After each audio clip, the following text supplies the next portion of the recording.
How to fix Valorant not able to join party issue. 1. Check and fix any potential issue in your internet connection. Common tips include, restarting your computer and router, if any.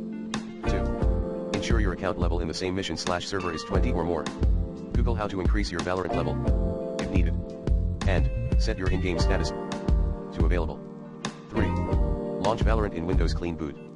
Note, avoid using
Discord and VPN software along with Valorant. 4. Try connecting to the closest and fastest, the least ping, server.